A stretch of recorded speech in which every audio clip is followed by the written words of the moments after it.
भाऊ, आपण आज आपला उमेदवार अर्ज दाखल केला आहे. नेमकं कुठल्या गटासाठी का गणासाठी उमेदवार दाखल केला आणि कुठल्या पक्षाकडून दाखल केला आहे? आम्ही गण क्रमांक 3 हिसरे या गणामधून पंचायत समितीसाठी अर्ज दाखल केला आहे, राष्ट्रवादी काँग्रेस चिन्हाच्या फॉर्मवर. यामध्ये आता आपली भारतीय जनता पार्टी आणि तुमची युती झालेली आहे, त्याबाबत काय प्रतिक्रिया असणार आहे?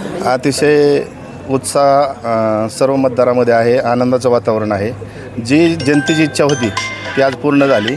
भारतीय जनता पक्षाबरोबर आमची सन्मानपूर्वक युती झाली आणि इथून पुढे आम्ही जे निर्णय घेऊ ते एकत्रित घेऊ आणि चांगलं काम करू आणि सर्वच उमेदवार आम्ही निश्चित विजयी करू. महाराष्ट्रामध्ये अनेक ठिकाणी 2 राष्ट्रवादी एकत्र आहेत, परंतु करमाळ्यात राष्ट्रवादी, अजित पवार गट आणि भाजप एकत्र आहे, त्यावर काय प्रतिक्रिया असणार आहे?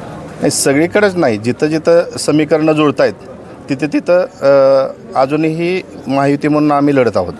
असं सगळीकडेच असं झालेलं नाही. ज्या ठिकाणी तुमचं सन्मानपूर्वक वाटाघाटी होती तिथं आम्ही एकत्र आहोत.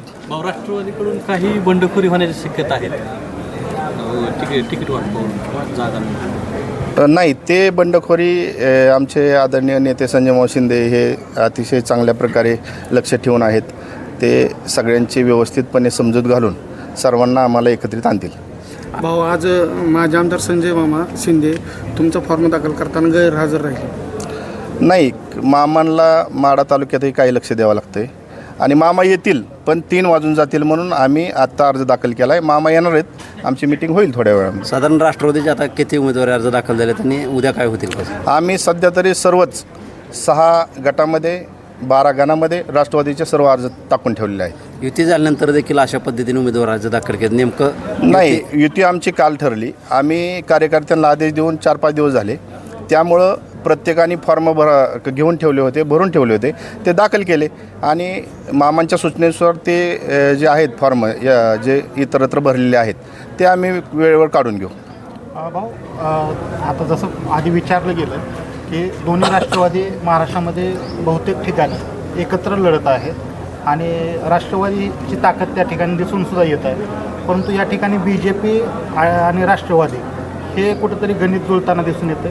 कुठंतरी आबांसोबत हे जुळत नाही म्हणून इथं बिघडलेत का? नाही, असं काही नाही, कारण आम्ही पहिल्यापासून अधिकृत राष्ट्रवादीचं काम करतो आहे आणि राष्ट्रवादीचं काम करत असताना आमच्याकडं जोपर्यंत आम्ही कार्यकर्त्यांना आदेश दिले तोपर्यंत कुठलाही आदेश आला नव्हता आणि कार्यकर्त्यांना आदेश दिला, आमचं सर्व व्यवस्थितपणे जुळलं आणि आम्ही जागा वाटप ही व्यवस्थितपणे करून घेतलं.